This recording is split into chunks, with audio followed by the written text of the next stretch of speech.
YouTube, it's the Incredible Joe. Today's video, I know I didn't post a video yesterday, but in today's video we're going to talk about your first home or an investment.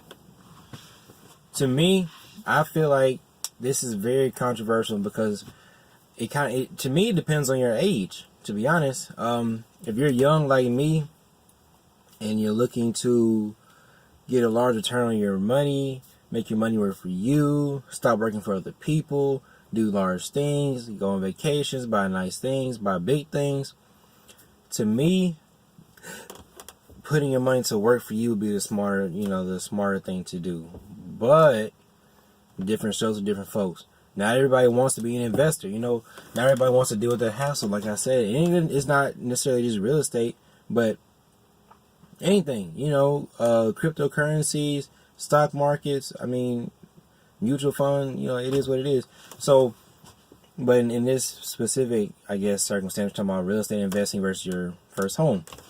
Like I said, to me, if you're younger, it depends on what you want to do. I, for one, would rather put my money to work for me.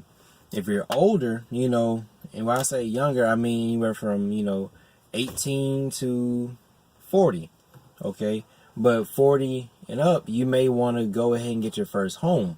Why? Because you are on the older side of the wall, the fence.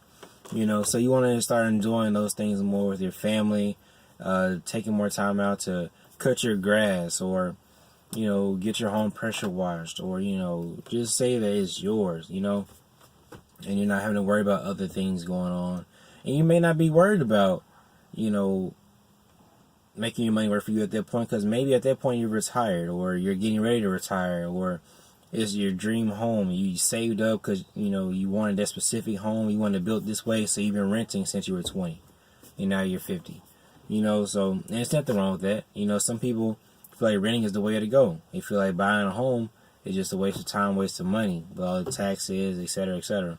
So, but the pros and cons to that is when you put your money to work for you with investment property, it's working for you. Your money's doing this. When you put your money in the bank, you're getting 0.1, 1% interest rate, that's not doing anything for you. Because at the end of the day, you're not making anything, you know what I mean? But when you put your money inside of a real estate investment, you can make, 6%, 8%, 10%, 12%, 18%, 20%. It's the percentage is a lot higher as far as ROI, So those are the pros for putting your money to work for you. Like I said, you may make $30,000 on your job, and you're like, man, that's really not enough. But with your investment property, you could be making 30 more thousand, 40 more thousand, 50, 60, 70, 80, 90,000.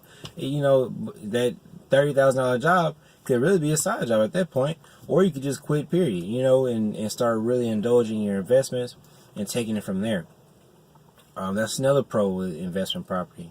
And like I said, with investment, you also have different doors that can be open with investment property as well. As far as with the banks, different people you hang out with, different people that you're going to meet on a daily, different people that you're going to run into that can help you. The way that you can help other people because you are financially stable and you're financially able to do that. So that's why, that's the pros to investing into real estate property versus buying your own home. If you're younger, man, it's endless. It really is. The pros are just endless. It's just the pros outweigh the cons. The cons, really, to be honest, is just risky, but life is a risk. Life is a gamble. You never know what's going to happen from day to day, night to night. You never know what's going to go on. But I will say that at the end, if it does work, when it works, we're always going to speak good things to existence. When it works, you're going to be thankful you did it. You're going to be glad you did it. So like I said, the only con is it's a gamble. It's risky. The larger the investment, the more the risk it is. But at the end of the day, the larger the return. You'd be buying single family because you're comfortable with that, and you feel like a 24 unit complex is too much. But when you buy a 24 unit complex and you get that totally rented out, and let's say you got $1,000 per unit, that's $24,000 a month before all your expenses. You know what I mean? So those are crazy numbers. There are very few very, very few jobs where you can make $24,000 a month. You know what I mean? So, like I said, when you put your money to work for you early, it's really endless pros to it. You know, the cons almost become, non-existent because of the pros.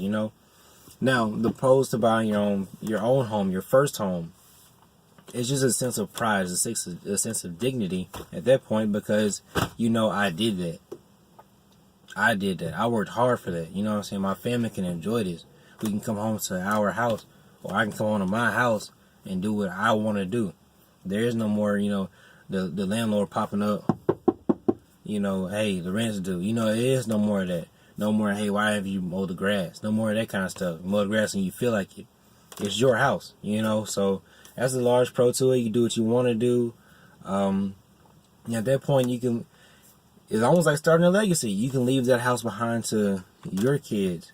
They can leave it behind to their kids. It can be a story. It's memories built up inside of your own home. You know what I mean?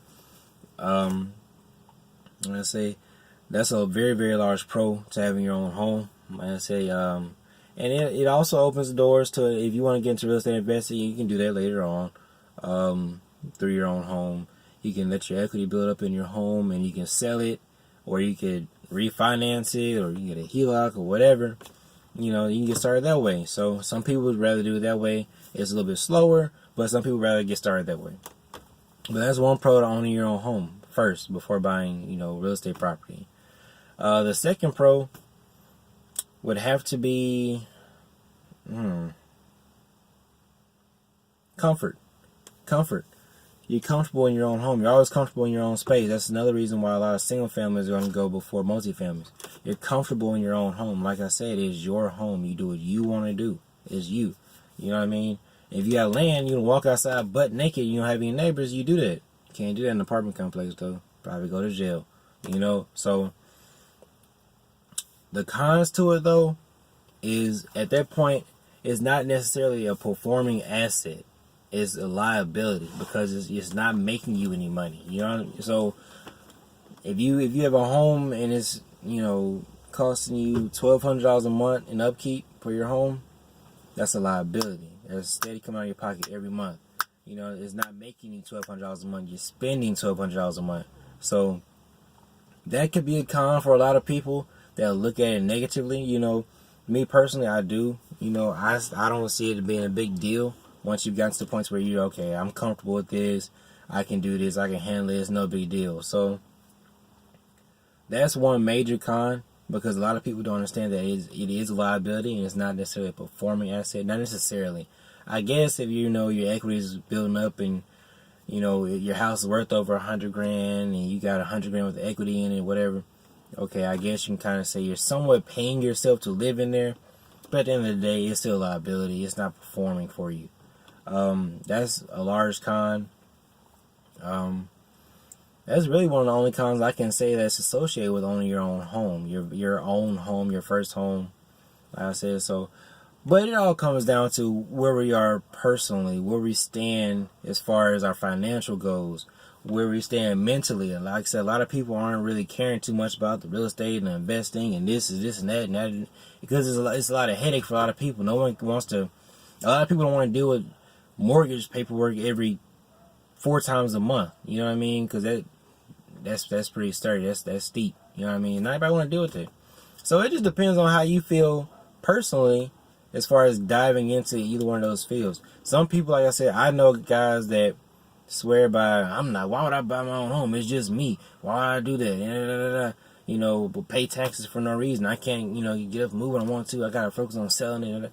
So it just sounds like a hassle to a lot of people to own your own home versus renting or whatever. But to other people, why would I want to be a slumlord? Why don't I want to be a landlord? Somebody call me at midnight. Somebody call me to do this. Somebody call me to do that. So like I said, it doesn't matter which side of the fence you sit on, as long as you're comfortable. That's the only thing that matters, like I said. So to conclude it and wrap up the video and answer the question for a lot of people, before you ask someone that question, should I buy my first home or should I buy an investment property? Sit down with your significant other or by yourself in the shower or whatever, and just think.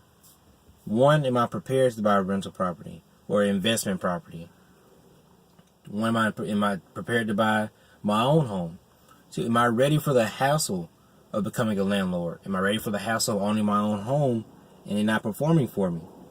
Am I ready to pay taxes on multiple properties? Am I ready to pay taxes on this property when I could be renting and focus on my other properties? So sit down with yourself, get some knowledge, focus on what you have going on personally.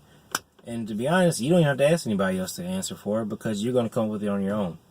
But that's the quick video I wanted to make. It's the Incredible Joe. Like, subscribe, comment, hit the notification button, support my channel. And I'm out of here. Thank you. Have a good day.